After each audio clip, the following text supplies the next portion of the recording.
Good morning, friends.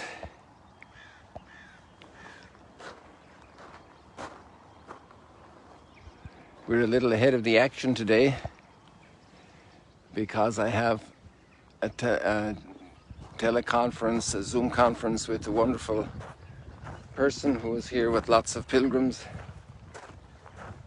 in Magdala, and we've been trying to catch up and do something together, maybe for all of you as well. So say a little prayer for that. We have that at 7 o'clock, and usually there's quite a little bit of editing after small details that I have to do with the videos, putting them up in the morning, getting them onto YouTube, and that's all a little time challenge. So I'm starting early this morning to be free for this 7 o'clock with somebody wonderful on the west coast of the Americas. So I see some of you are here already. Imagine this morning, about half an hour ago, there were children out here watching the dawn. Some of from the families that are staying here with us at the moment, and they were enjoying this moment of nature. The birds were dancing, hundreds of birds, and I think they've gone off on a little bit of a hike somewhere, an exploration of nature early in the morning. Something we could all do with, and we kind of do that, don't we, in the sunrise stroll and chat every morning. Last Sunday we had a feast of Christ the King, and his kingdom is not of this world, and there's lots of kingdoms in this world and lots of struggles, and we are witnesses to that also at this time. And we see amazing struggles going on between the kingdoms of the earth in so many places. And it happens even in the kitchen, between the kingdom of the 4-year-old and the kingdom of the 7-year-old, and the kingdom of the spouse and the kingdom of the partner. And there are so many realms of authority and ability and power and competitivity and challenge. And many times they're in conflict and clashing.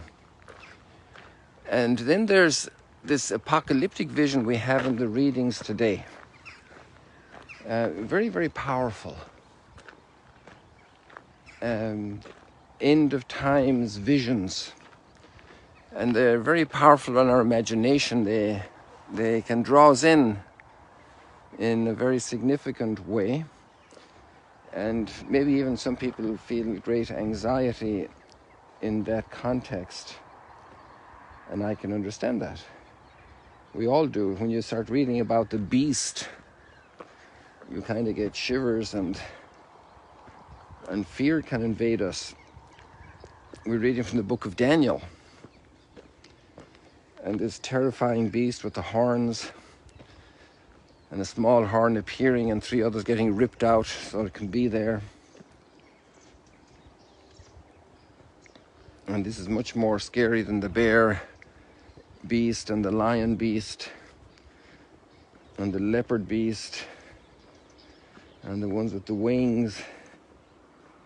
So it's a scary scenario, a really scary scenario.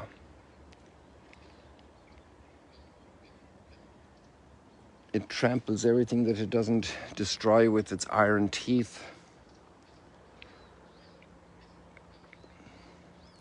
But then there's a whole other realm, a way above, transcending all these earthly kingdoms.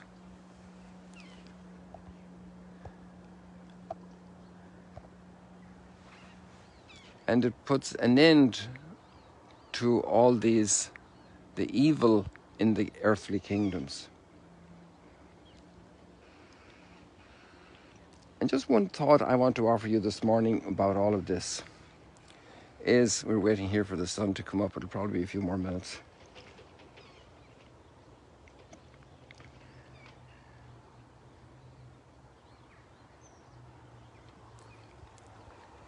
Love is going to triumph. The kingdom of love, because God is love and he created everything out of love. And at the end, love is going to triumph.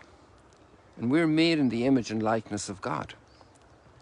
And we're here in this period of trial, in this period of formation, this period of development and growth of all the gifts God has given us in the midst of all the conflicts of life. Since we were little children, since we were teenagers, since we were in every stage of our life, going into work, retiring, dealing with health issues.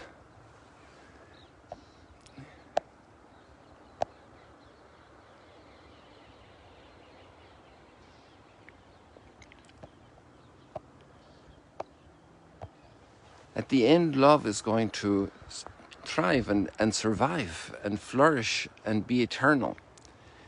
And our measure right now is interesting. How do you measure success and happiness? And sometimes it's to have the smarter comment that puts down the insulting person, to have the more powerful editorial that smashes the political opponent, to have the better weapons that destroy the others in war, to have a greater intensity of passion against another person in the emotional battles of life.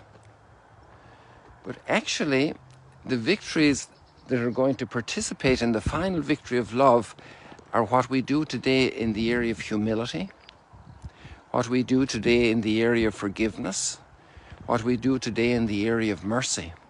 This is the kingdom that wins. As much as the evil that prevails crushes, the kingdom that wins is the kingdom with these features. The kingdom of forgiveness, the kingdom of service, the kingdom of patience. Love is patient. The kingdom of kindness, the kingdom of tenderness.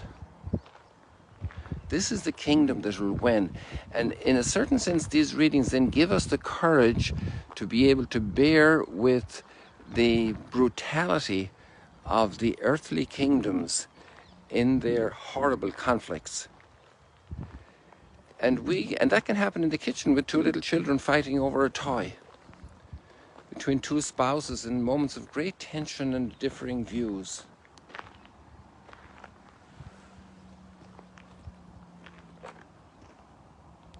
And this is where we are tested and we grow, we develop, and we can really participate in the end victory, the final victory. We're participating in it now in the way we respond to the regular conflicts. If we rejoice over the destruction, physical destruction of an enemy, that's not the rejoicing of the definitive kingdom of patience, love, truth, justice.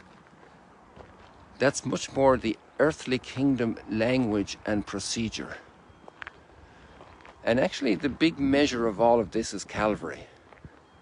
That is the gold standard. The absolute gold standard.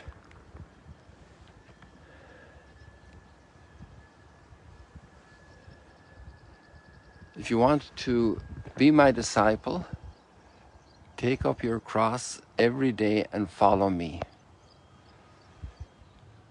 And you shall sit at my right and my left in the kingdom, as the Father gives, but now you drink the cup, a cup that sometimes is very bitter.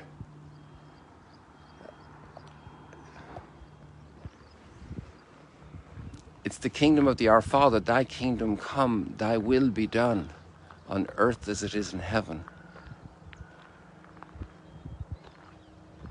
My kingdom is not of this world.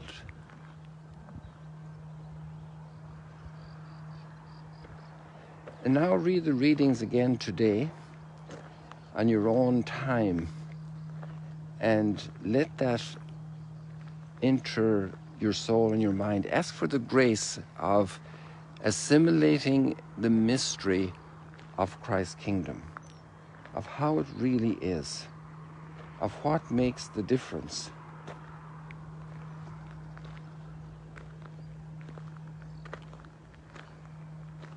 I just stopped talking now because the beauty of this moment here and the sky is so precious. and I don't want to finish up before the sun comes out. But I remember when I was a child, if you were waiting for an egg to boil and you were watching over it, it would take forever to boil. Sometimes an adult would say, oh, if you keep watching, it will never boil. I think the sun is coming now. But again, that could be my imagination until it really does come.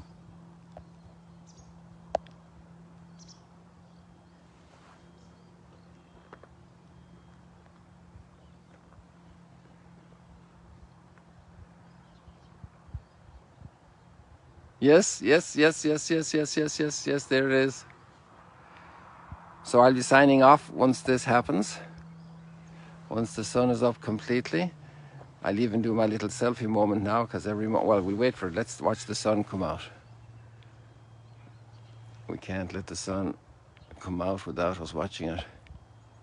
May the sun come out in your life today. May there be a dawn of the heavenly kingdom in your thoughts, in your heart, in your aspirations, in everything about you. That yours is the kingdom, the power, and the glory. Yours is God's kingdom, God's power, God's glory. All glory and praise to Him is our psalm.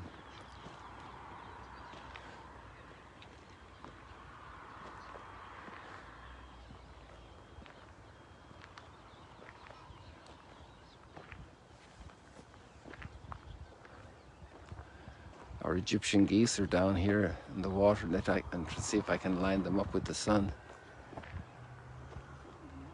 The parents and the 4 little ones.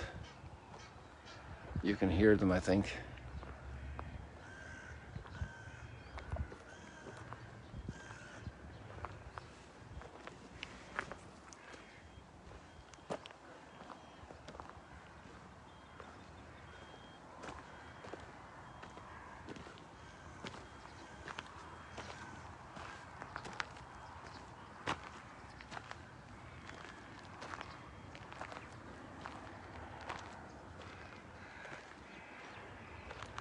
So there you can see the geese there over on the left of the screen. Just get the angle lined up a little more.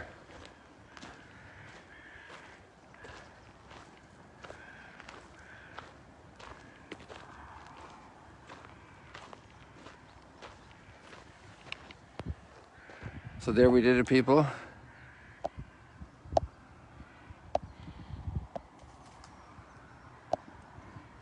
There you have the geese in the shallow water. People, God bless you, God love you. Participate in the kingdom of God, in the kingdom of glory, the kingdom of truth and light and goodness, in the little combats of every kitchen and every garage and every workplace and every sports field. God bless you.